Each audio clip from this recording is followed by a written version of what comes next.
Okay guys, welcome back again kay Kuya Sal. At ngayon for today's video syempre, tuturo ko sa inyo how to play scatter in GCash ngayong taon or 2026. Alright, using GCash application lang din naman.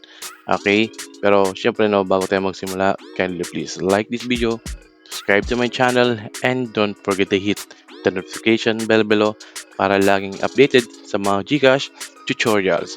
Okay, pero disclaimer lang guys, this video is for educational and entertainment purposes only, and then analyzing some application and sharing some experience. Okay? So first guys, dati kasi yung ating lucky games ni GCash ay nandito lang naman dati. Okay?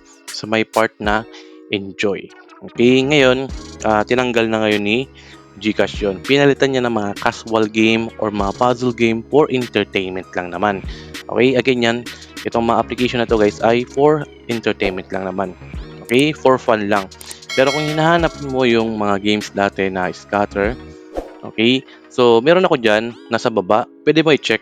Okay, so legit naman yun at may license naman siya. Okay, kasi nga tinanggal na ni Gcash, kahit naman kay Maya, yung mga ganong games sa kanilang platform. Okay, which is good kasi nga para hindi accessible sa lahat. Okay, syempre kasi kadalasan may mag-a-access nun. For example, hiniram ng anak mo, pinsan mo, o kung sino man yung phone mo, and then may nakita siyang game doon, and then may laman yung Gcash mo, yung ginamit bigla. Boom, no? Syempre, kawawa ka naman. Ngayon, tinanggal na muna at pinalitan ng Play. Okay? Na for entertainment lang naman yung purpose ng game na to. Okay? Yung mga games sa loob nan. Pero again, kung hinahanap mo o yung how to play scatter na games, meron tayong sa pin comment dyan. Okay? Kung meron kang 50 na Gcash, ay pwede na lang ipangpalag yun. Pero syempre, kung bago ka lang at ginamit mo yung code doon, ay mas maganda. Nakalagay naman sa comment dyan yung instruction kung paano mo gagawin at sisimulan. Okay? So, what else pa ba? So, meron pa siyang update naman dito, si GCash, yung kanyang EM.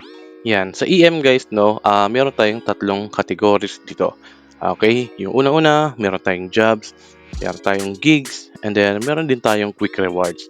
Okay? So, ikaw na mag-open nan, okay? Para mas maganda, mas ma-discover mo pa gusto. Kasi nga, ang context lang naman ng ating video ay how to play scatter in GCash. Yun nga lang, wala lang scatter sa GCash, kaya nga in-split na niya o dinivide na, okay, yung kanilang mga kanyang-kanyang laro.